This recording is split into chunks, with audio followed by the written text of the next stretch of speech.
Good afternoon. তো এই যে আমার মেয়ের লাঞ্চ।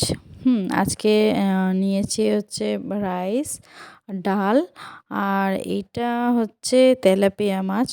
তো ওর আজকে এটাই খাবার। ঠিক আছে, তো দেখো আমি ওকে খাওয়াবো। ওর এজ হচ্ছে 3 বছর 3 মাস এরকম। তো ওকে আমি লাঞ্চ খাওয়ানোর প্র্যাকটিস করিয়েছি, মানে মোবাইল না দেখে। ঠিক আছে, যখন কোথাও বাইরে যাই তখন ওকে মোবাইল একটু দেখাতেই হয়, কারণ তাড়াতাড়ি খাওয়ানোর জন্য।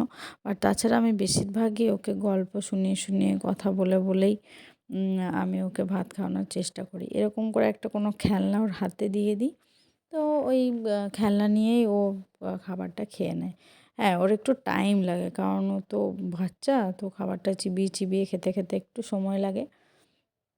কিন্তু ও প্রথম থেকেই আমি ওকে ও মোবাইল দেখে খাবার খায়, কিন্তু অনলি 2 টাইম। সো একদম ইভিনিংয়ে একবার দেখে, ঠিক আছে। আর যখন ডিনার করে রাত্রে তখন।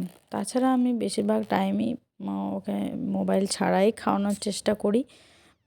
কারণ এখন তো মোটামুটি সবাই জানে যে কতটা ক্ষতিকারক বাচ্চাদের জন্য মোবাইল। তো তাই জন্য আমি ওকে অ্যাভয়েড করে খাওয়ানোর চেষ্টা করি। হ্যাঁ, আমার এটা ওকে হ্যাবিটস করতে অনেক প্রবলেম হয়েছে, অনেক। মানে অভ্যাস করার জন্য আমি অনেক কঠোর পরিশ্রম বলতে গেলে ওটা আমি করেছি। কিন্তু তাও আমি এখনও পর্যন্ত সাকসেস আছি। এখনও পর্যন্ত ওকে আমি এইভাবেই গল্প শুনিয়ে শুনিয়ে, এই যে দেখো করে দেখাচ্ছে খাবার খেয়েছে, আর এই যে টিপটা নিয়েছে, টিপটা চারি জায়গায় লাগিয়ে এভাবে ওকে দিই। কিন্তু এখন ওর জন্য আমি আর আলাদা করে কোনো রকম খাবার কিছুই বানাই না, কারণ কিন্তু ও ঝাল খেতে পারে না। আমি ঝালটা চেষ্টা করি দেওয়ার ওর খাবারে, বাট ও ঝাল খেতে পারে না। তো এইভাবেই ওকে আমি খাবার, প্রথমে ও শুকনো ভাতই খেত, প্রথমে শুকনো দিয়ে একটু মাছ দিয়ে মেখে খেত। কিন্তু এখন মোটামুটি সব কিছুই ওকে মিশিয়ে, যেমন শাক সবজি, এসব সবই ডাল দিয়ে মাছ দিয়ে মেখে খায়।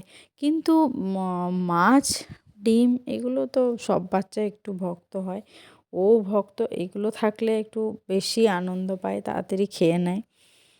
কিন্তু যদি না থাকে তাহলে একটু প্রবলেম করে। কখনো আমি ওর স্কুলের ফ্রেন্ডদের কথা বলি, কখনো ম্যামদের কথা বলি, কখনো মানে সারাদিন যাদের সাথে খেলা করে তাদের কথা বলি। এসব কথা বলে বলেই আমি যতটা পারি চেষ্টা করি। তো সব দিন তো সবার খিদে একরকম থাকে না, তো আমি জোর করে ওকে কিছু মানে খাওয়ানোর চেষ্টা করি না।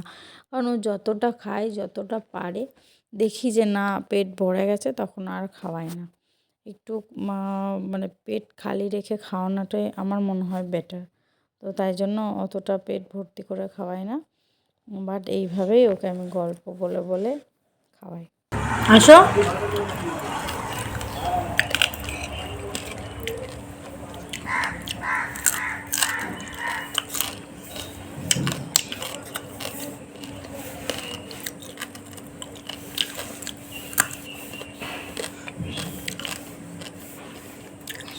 দেখা করে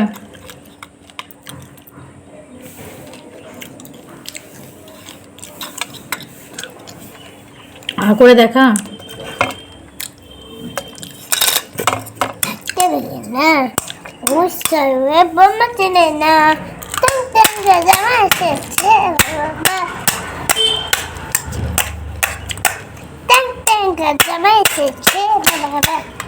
দেখেছো,